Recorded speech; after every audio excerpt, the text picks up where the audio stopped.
1637 मदरसा में से जो 204 मदरसा का फाइल सचिवालय गया है उसका लिस्ट डाउनलोड कैसे करना है।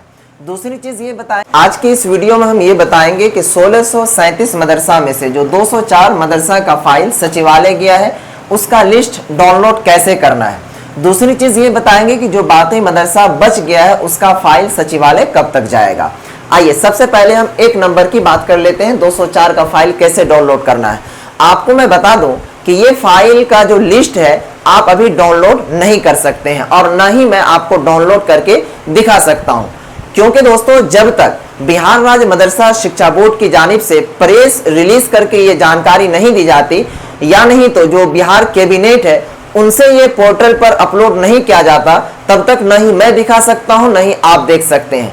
इसलिए क्योंकि ये बिहार सरकार यानी कि गवर्नमेंट सेक्टर है न कि प्राइवेट सेक्टर है, उसके भी कुछ रूल रेगुलेशन होते हैं, उसके अंदर उसको वर्क करना होता है, काम करना होता है, तभी जाकर के ये सारी चीजों का मसला हल होता है। अब बात करते हैं कि आखिर ये लिस्ट आप कब तक डाउनलोड कर पाएंगे या फिर मैं आपको कब तक डाउनलोड करके दे सकता हूं। तो समझिए, जिस तरीके से अभी बहुत सारे लोग हैं, कमेंट भी अक्सर कर रहे हैं, व्हाट्सएप पर भी मैसेज कर रहे हैं, तो आपको जानकारी के लिए मिसाल के तौर पर बता दूं कि अगर किसी भी चीज का आप एग्जाम देते हैं, सपोज कीजिए कि आज आपने एग्जाम दिया और आप कहिएगा कि आज ही मेरा जो कॉपी बोर्ड के अंदर चले गया या फिर किसी भी विभाग के अंदर चले गया, आप उनको कहिएगा, प्रेशर बनाइएगा कि आप हमको कल ही रिजल्ट दे दीजिए या फिर कौन टॉपर आया बता दीजिए, तो ये संभव है नहीं है। क्योंकि भैया जब आपका कॉपी गया तो उसको जांच करेगा, उनके बाद ही आपका रिजल्ट भी जारी करेगा। तो वही चीज ये है, मदरसा बोर्ड ने तो कैबिनेट भेज दिया, लेकिन कैबिनेट भी अपने स्तर से जांच करेगी कि क्या मदरसा बोर्ड ने जो जांच करके भेजा है वो सही है या फिर नहीं है।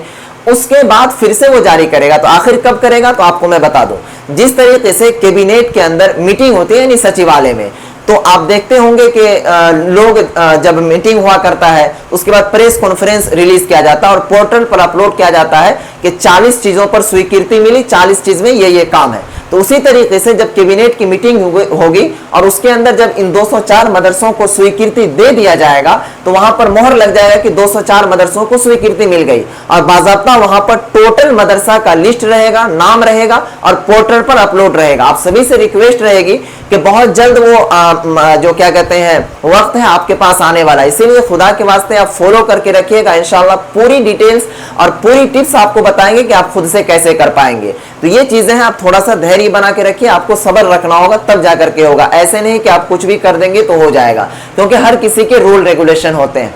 अब दूसरी चीज कि जो बाकी मदरसा बच गया है उसका फाइल सचिवालय तक कब जाएगा। तो जो बच गया है उसमें कुछ एरर है, खामियां है। अब कैसे है आपको हम समझाते हैं। जैसे कि बिहार राज्य मदरसा शिक्षा बोर्ड का जो नोडल एजेंसी है वो हर जिला के डीओ है या फिर बीओ है, इन दोनों को बिहार राज्य मदरसा शिक्षा बोर्ड के जानिब से नोडल एजेंसी बनाया गया।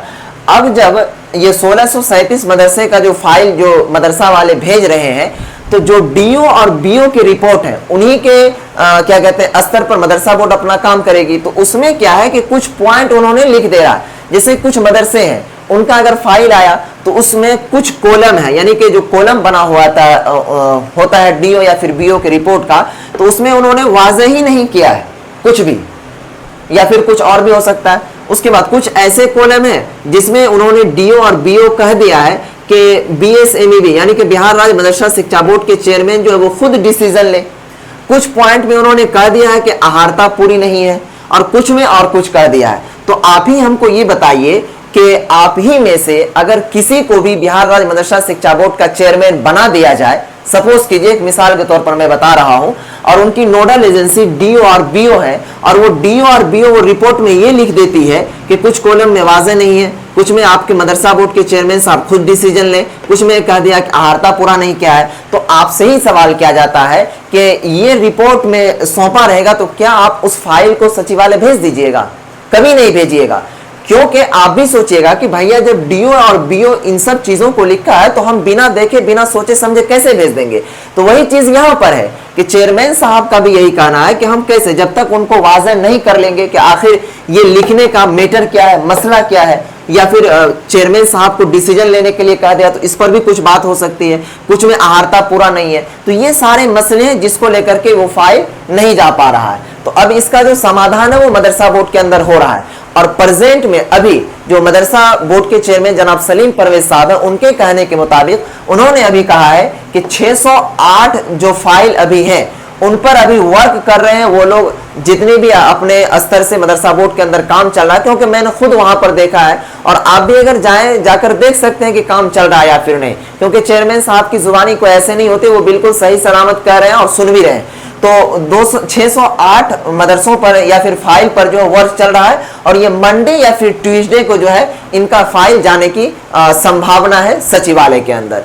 तो ये सारी चीज है 1637 का 204 का मसला और जो बाकी बचे हुए ये। आप सभी से मेरा एक अंतिम रिक्वेस्ट ये रहेगी कि अगर किसी को हमारे अल्फाजों से बुरा लगा हो तो इसके लिए मैं माजरत चाहता हूं। दूसरी चीज ये कि जितने भी हमारे सोशल मीडिया वर्कर हैं, क्योंकि कुछ ही चुनिंदे हैं जो कि मदरसा बोर्ड के आवाजों को बुलंद कर रहे हैं, उठा रहे हैं और आपकी आवाज को चेयरमैन साहब तक या फिर सरकार तक पहुंचा रहे हैं, प्लीज आपसे रिक्वेस्ट है कि आप लोग वीडियो देखते हैं, वीडियो की व्यूअर की संख्या 40 हजार 41 हजार तक जाता है, लेकिन लोग फॉलो नहीं करते, सब्सक्राइब नहीं करते। अगर एक भी कर दीजिएगा ना तो आप लोगों के हम आवाज बन जाएंगे। अगर एक बार एक ट्वीट कर दिए या फिर एक वीडियो आपका बनाकर हम दे दिए तो वो पूरे भारत के अंदर वो वायरल हो सकता है। प्लीज खुदा के वास्ते आप YouTube पर देख रहे हैं तो चैनल को सब्सक्राइब कर लीजिएगा, अगर Facebook पर देख रहे हैं तो पेज को भी जरूर फॉलो कीजिएगा, जरूर, क्योंकि आपके लिए बहुत सारी मेहनत कर रहे हैं और आपको मालूम होगा कि दौड़ दौड़ कर चेयरमैन साहब तक, चेयरमैन साहब से आप तक पहुंचा रहे हैं आपकी आवाज को। प्लीज खुदा के वास्ते आप जरूर फॉलो कीजिएगा। मुझे उम्मीद है कि हमारे इस बातों को आप सुने होंगे तो जरूर करेंगे इंशाल्लाह, शेयर भी कीजिएगा। फिर मिलेंगे नेक्स्ट वीडियोज में, जैसे ही कोई अपडेट खबर मिलती है। तब तक के लिए बाय, खुदा हाफिज, अस्सलाम वालेकुम।